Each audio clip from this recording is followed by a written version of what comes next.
오늘은 에베소서 본문을 가지고 성도를 위한 두 가지 기도 제목이라는 제목으로 말씀의 은혜를 나누겠습니다. 바울은 에베소 성도들에게 보내는 편지를 시작하면서 예수 그리스도의 복음의 핵심을 아주 자세하게 설명했습니다. 그리고 이 모든 일을 이루신 성부와 성자와 성령 하나님을 찬송했습니다.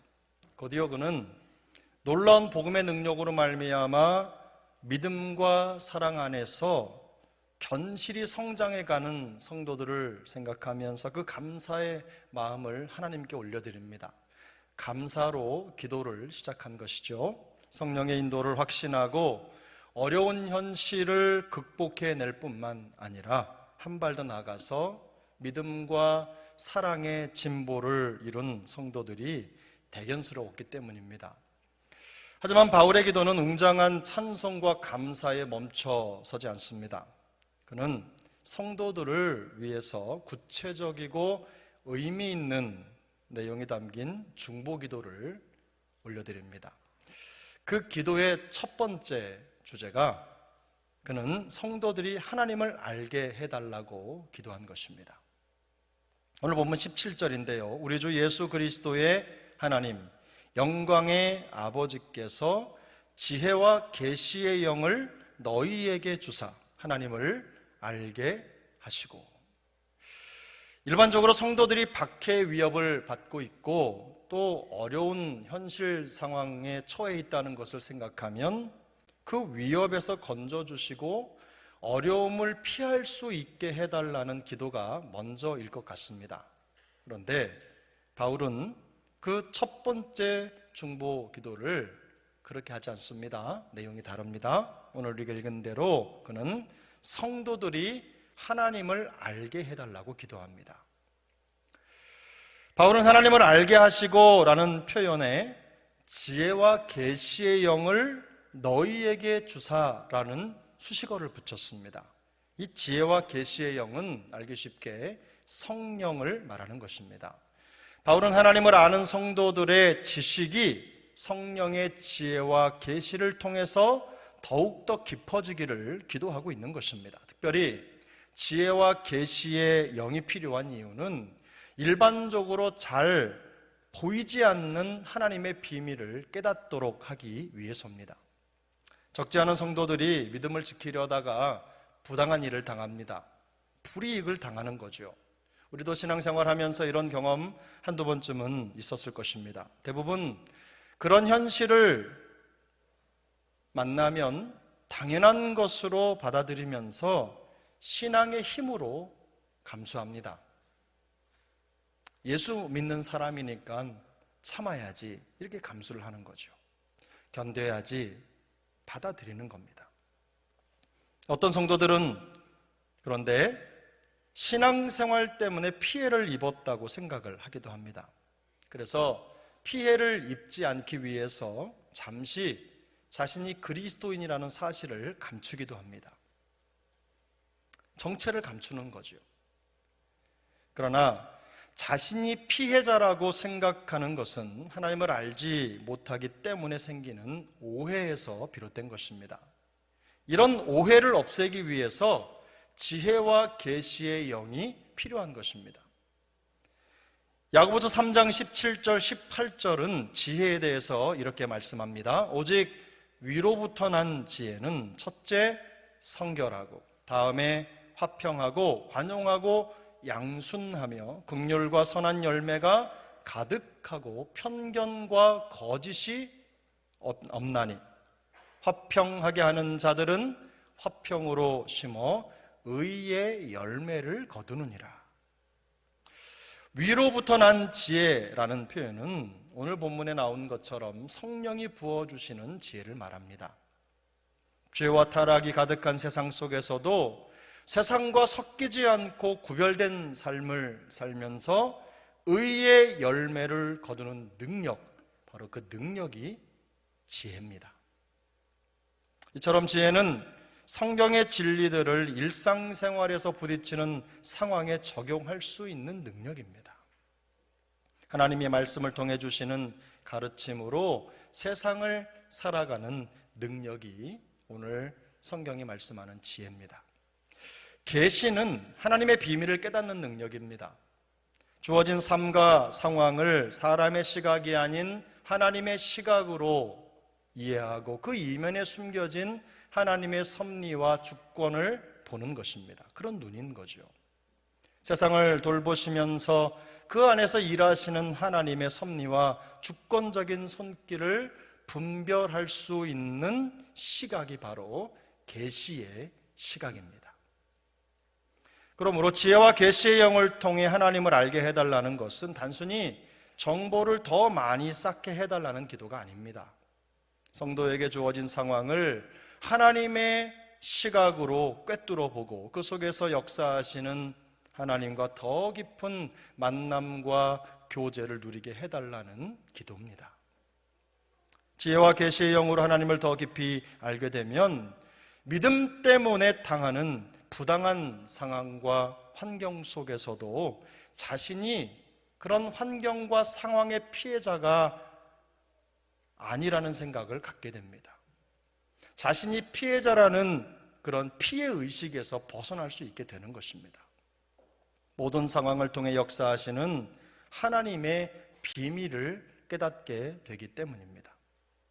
하나님이 어떤 분이신지 알게 되면 힘들어도 어려워도 모든 일을 이루시고 주관하시는 하나님을 더 깊이 만나고 교제하는 삶을 갈망하게 되는 것입니다.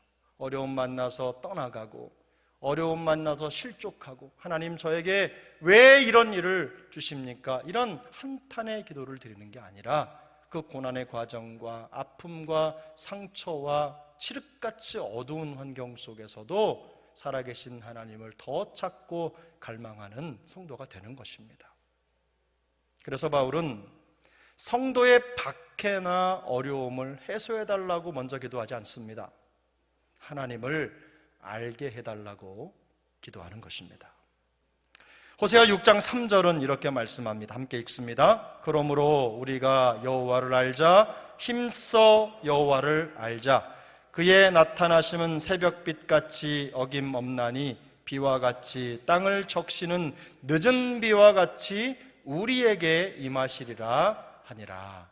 아멘. 호세아 선지자는 하나님을 어김없는 분으로 표현합니다. 어김없는 분. 여러분도 그렇게 믿으십니까?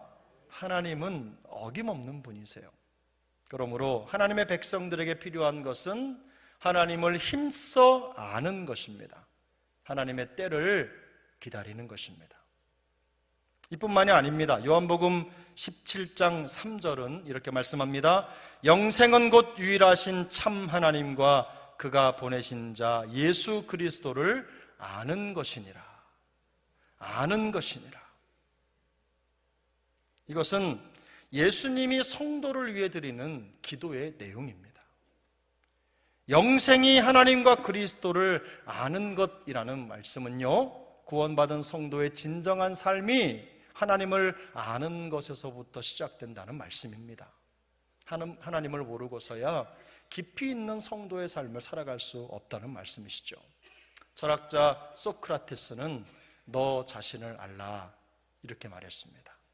그런데 기독교의 진리는 하나님을 아는 것에서 시작합니다. 하나님을 아는 것이 신앙의 시작입니다. 깊은 삶의, 은혜의 삶의 시작이라는 말이죠. 주님께서 우리에게도 지혜와 계시의 영을 부어주셔서 하나님을 더 깊이 알아가는 은혜를 허락해 주시기를 예수님의 이름으로 축복합니다. 성도를 위한 바울의 두 번째 중보 기도의 제목은 능력의 지극히 크심을 알게 해달라는 것입니다. 오늘 본문 18절 19절인데요 우리 함께 읽겠습니다. 너희 마음의 눈을 밝히사 그의 부르심의 소망이 무엇이며 성도 안에서 그 기업의 영광의 풍성함이 무엇이며 그의 힘의 위력으로 역사하심을 따라 믿는 우리에게 베푸신 능력의 지극히 크심이 어떠한 것을 너희로 알게 하시기를 구하노라. 아멘. 바울은 먼저 성도들이 부르심의 소망이 무엇이고 그 기업의 영광의 풍성함이 무엇인지 알게 해달라고 기도합니다. 성도는 부르심을 받는 순간 새로운 삶을 시작합니다. 그리스도 안에서 완전히 새로운 삶을 통해서 새로운 미래를 바라보며 살게 되는 것이 부르심의 소망입니다. 부르심을 받는 순간 성령을 받습니다. 사랑하는 하나님, 그 하나님의 사랑하시는 자녀가 됩니다. 그리고 천국을 선물로 받습니다. 세상 사람들은 그 사람이 가진 배경이나 백그라운드를 통해서 그 사람이 어떤 사람인지를 분간하려고 하지만 성도는 부르심을 통해서 그 가치가 인정됩니다. 과거에 내가 어떤 모습이었던 어떤 삶이었던 상관없이 성도는 하나님의 부르심을 받는 그 순간부터 가치가 결정되는 것입니다. 구주 예수 그리스도의 보혈의 피로 사신받은 하나님의 자녀의 가치를 가진 사람이 되는 것입니다.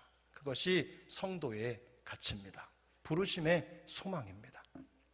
그 기업의 영광의 풍성함은 성도가 예수 그리스도를 통해서 과거에 받았고 지금 누리고 있고 또 미래에 누리게 될 모든 것들을 말합니다. 베드로는 장차 성도가 누리게 될 이 영광의 풍성함을 생각하면서 이렇게 선포합니다. 베드로전서 1장 3절 4절 말씀인데요, 우리 주 예수 그리스도의 아버지 하나님을 찬송하리로다.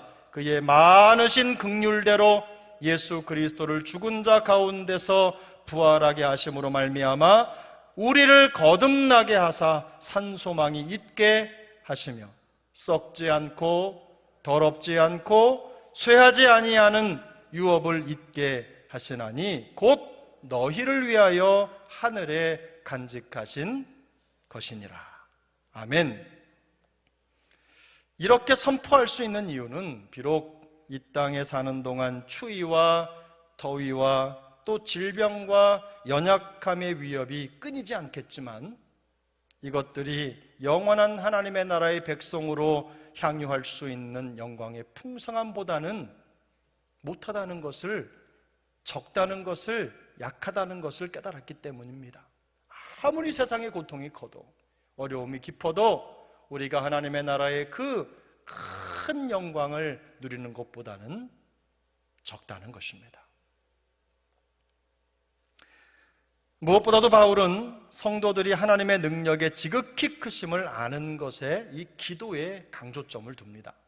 본문 19절인데요, 그의 힘의 위력으로 역사하심을 따라 믿는 우리에게 베푸신 능력의 지극히 크심이 어떠한 것을 너희로 알게 하시기를 구하노라. 이 능력이라는 말은 어디에나 사용되는 평범한 말입니다. 우리도 이 능력이라는 말을 자주 사용합니다. 교회에 들어오면 아마 많이 듣는 말 중에 하나일 겁니다. 자주 사용하는 말이기도 합니다. 하지만 이 능력이라는 말에 지극히 크심이라는 표현이 함께 사용되면 평범한 능력이 아니라 생각과 상상을 초월하는 힘을 나타내는 표현이 됩니다. 하나님의 능력은 사람의 힘과는 차원이 다르다는 것을 이렇게 표현하고 있는 것입니다. 바울은 그 능력이 어떻게 나타났는지를 자세히 설명합니다. 그 내용이 20절부터 마지막 23절까지 나온 내용입니다. 우선 그의 능력은 예수 그리스도를 죽은 자 가운데서 다시 살리는 부활의 능력으로 나타났습니다. 그뿐만이 아닙니다. 부활하신 그리스도를 하나님 보좌 우편으로 올리시는 능력으로 나타났습니다. 22절과 23절을 보면 모든 만물이 그리스도께 복종하게 하시는 능력으로 나타났습니다. 그리고 그리스도를 교회의 머리가 되게 하는 능력으로 나타난 것입니다. 그리스도가 교회의 머리가 되었고 교회는 그의 몸이라고 하는 표현의 의미는 그리스도와 교회가 어떤 관계에 놓여 있는지를 보여주는 것입니다. 교회는 예수님의 사역을 통해서 시작됐습니다. 예수님의 행하신 사역이 교회를 통해 나타난 거죠. 교회가 바로 그 예수님의 사역의 결정체입니다. 그런데 그 교회와 주님이 함께 하신다. 그리고 그 교회를 주님께서 통치하시고 목양하시고 인도하신다는 것을 강조하고 있는 것입니다. 바울은 하나님의 능력을 통해 일어난 많은 일들을 성도들이 빠짐없이 알기를 원했습니다. 깨닫기를 원한 거죠. 어떻게 이 모든 것들을 깨달아 알 수 있습니까? 엄청난 일들인데 이 모든 것들을 우리가 어떻게 우리의 지각으로 알 수 있을까요? 그래서 그는 하나님이 엄청난 이 놀라운 일을 계획하시고 행하셨다는 사실을 성도들이 깨닫도록 하기 위해서 마음의 눈을 밝혀주시기를 기도하는 겁니다. 오늘 18절이죠. 너희에게 마음의 눈을 밝혀주셔서. 이 마음이라고 하는 것은요, 사람의 사고와 판단을 결정하는 중추입니다. 중추기관이죠. 이해하고 느끼고 생각하고 깨닫는 모든 것들이 마음속에서 일어납니다. 마음의 기능이죠. 빛을 밝혀주신다는 것은 어두움의 빛이 비추는 것과 거의 유사합니다. 요한복음 1장 5절을 보면 빛이 어두움에 비추되 어둠이 깨닫지 못했다고 말씀을 합니다. 죄의 지배를 받고 있기 때문에 진리를 깨닫지 못하는 세상의 상태를 표현하고 있는 것입니다. 그러므로 마음의 눈을 밝혀달라는 것은요, 죄로 덮여 있는 우리의 마음이 성령의 지혜와 계시의 빛으로 충만하게 채워달라는 말입니다. 우리의 우둔한 마음에 성령의 빛을 비춰달라는 말이에요. 하나님께서 예수 그리스도의 구원을 통해 이루신 은혜의 역사를 이해하고 깨달을 수 있게 해달라는 것입니다. 죄의 생각을 버리고 성령의 생각을 갖게 해달라는 것입니다. 말씀에 대한 지각이 살아나게 해달라고 기도하는 거예요. 은혜와 사랑에 대한 영적 통찰력이 생기도록 기도하고 있는 것입니다. 바울이 이토록 간절하게 성도를 위해 기도하는 이유가 있습니다. 그것은 지금 그들에게 이 하나님의 능력이 필요하기 때문입니다. 비록 어렵고 힘든 환경 속에 있을지라도 함께 하시는 하나님과 더 깊은 만남과 교제가 이루어지고 하나님의 능력을 드러내는 삶을 살아내야 하기 때문입니다. 이 기도의 핵심이 담긴 말이 알게 하시고라는 표현입니다. 오늘 본문 17절과 19절에 두 번 등장을 하는데요, 이 알다라는 말은 정보를 더 많이 가지고 있는 것을 의미하는 말이 아닙니다. 실제로 살을 부대끼면서 만나고 오랜 시간 인격적으로 교제하면서 체득하는 알을 말하는 것이죠. 체험을 통해서, 경험을 통해서 아는 것입니다. 요즘처럼 정보가 많은 때도 없습니다. 하지만 물난리에 마실 물이 없다는 말처럼 넘치는 정보 속에서 진짜를 찾기가 어려운 시대가 바로 요즘입니다. 수많은 영상, 수많은 글, 컴퓨터만 열면 그냥 쏟아지는데 그 중에서 진짜를 찾기가 정말 어려워요. 어떤 분들은 이 컴퓨터 자료를 많이 가지고 있다고 자랑을 하기도 합니다. 요즘에 옛날에는 플로피 디스크 하나에 1메가도 안 들어가는 500KB 이렇게 썼던 그런 시대가 있었지요. 근데 그 후에 메가가 100 단위로 바뀌고 그 다음에 기가 단위로 바뀌고 그 다음에 이제는 테라 단위로 바뀌고 앞으로는 더 큰 단위가 나올 겁니다. 여러분 1테라가 얼만큼인 줄 아세요? 대한민국에 있는 도서관에 있는 모든 자료가 들어가고도 남는 큰 용량입니다. 그런 엄청난 자료를 몇 테라씩, 몇십 테라씩 갖고 있다고 자랑을 하는 거예요. 그러나 여러분, 자료는 자료일 뿐 생명력이 없습니다. 많은 것을 가지고 있다고 그것이 능력이 되지 못합니다. 그게 내 피가 되고 살이 되고 지혜가 되고 삶의 능력으로 나타나지 않는 한 그것은 그저 자료일 뿐입니다. 생명이 없습니다. 신학교 교수라고 해서 주님과 더 깊은 교제를 나누는 것은 아닙니다. 신학 정보가 많고 주님을 인격적으로 만나지 못하는 사람도 있습니다.